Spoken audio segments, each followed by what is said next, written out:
Our first interest is to survive. What does it take to survive?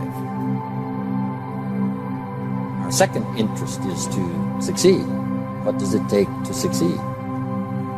What does it take for me personally to survive and to succeed? Can I legitimately be interested enough in the things that help me both succeed and survive? And here's what I discovered. The answer is yes. It's possible to exercise self-interest, but to do it in such a way that no one loses, everyone benefits. People make it this complex process. This woman was telling me that I don't understand why they don't do this, why I feel this way. I said, it's called fear. Everybody's afraid we're not enough. Everybody's afraid we're not rich enough, smart enough, young enough, quick enough, fast enough. It's human nature. But the secret is to do it anyway. I know that sounds so simplistic. My work, when I'm working with somebody, is showing how to condition themselves, like building a muscle, so that you take action first, automatically. Because if you don't do that, it's hard. You lose momentum. It's like, how do I get started? Where do I go? Do anything to start the process of moving forward rather than let fear stop you. Life was not designed to give us what we need.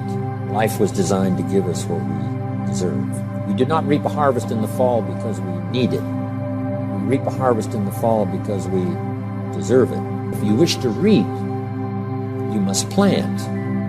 Reaping is reserved for the planters. And the reason they reap is because they deserve it. They're the planters. They deserve to reap. All of you have targets, things that you're after. If you're going to get a new result, if you're going to grow your business, if you're going to be able to support your mom, if you're going to get rid of the anxiety, if you're going to be able to overachieve and not have all that fear inside of you, you obviously need to get a new result. You're going to have to get new action. You don't get new results with old actions doing the same thing. What human beings can do is amazing. What they will do is usually disappointing. It's not because we're not capable of it. It's because we don't have new actions because we get in certain emotional states that dominate us, like anxiety, like fear of failure, right? Like fear of the loss of your mother as an example. So if you're in a state of fear, you're going to behave very differently and get very different results than if you were in a place of being courageous or bold or warm or connected or playful, any of those. So the most important key to changing your life in any situation is to change results, you got to change behavior. But to change behavior, you got to change the emotional state you're in. Keep knocking, you'll find open doors. Good phrase to jot down. If you keep knocking, you'll find open doors. Doors of opportunity. Doors of a chance to meet someone. Doors open for association. Doors open to find someone special. Doors open to find a unique business colleague. If you keep knocking, the phrase says, doors of opportunity are open to those who continually knock.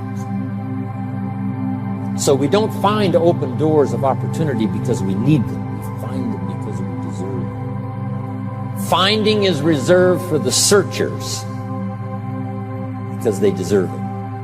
Now, at first they may have needed it, but they now know that just needing it is not sufficient. But if they need it, now they must qualify for it.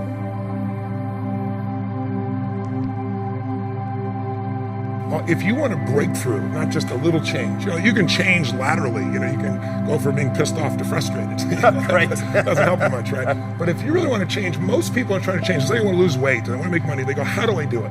They look for the strategy. But I'd like you to think of 3 S's. Strategy is where most people go first. Like, how do I do it? But how hard is it really truly to be fit and have energy? It's not that complex. It's not like reserved for the 1% or expensive to learn. You have to interrupt. You have to hide from the answers to those things. The real problem is the second S, story. They have a story that says it's a set of beliefs they tell themselves over and again. I've tried everything. Or if they're single, all the good ones are gone. Whatever the story is. And if you tell yourself a story over and over again, so we convince ourselves. You always come up with a lousy story when you're in a lousy state. And so the number one thing I show people to do is how to change their emotional state. And then your story determines whether you find a strategy, or even if you know the strategy, whether you really do it or not. Do something different the next 90 days than you did the last 90 days. Like picking up the books to read. Do something different, like the new health disciplines. Relationship with your family, whatever it is, doesn't matter how small it is. If you'll start doing different things with the same circumstances, since we cannot change the circumstances, but we can change our ourselves. We can change what we do. Design your own personal life. Chart your own course. Make what you do the product of your own conclusion. What I'm saying here is be your own person. It's your life, I'm telling you. And don't let anybody persuade you any different. Success is not a stereotype. Success is the continual unfolding of the design of your own life and pulling it off. That's what success is.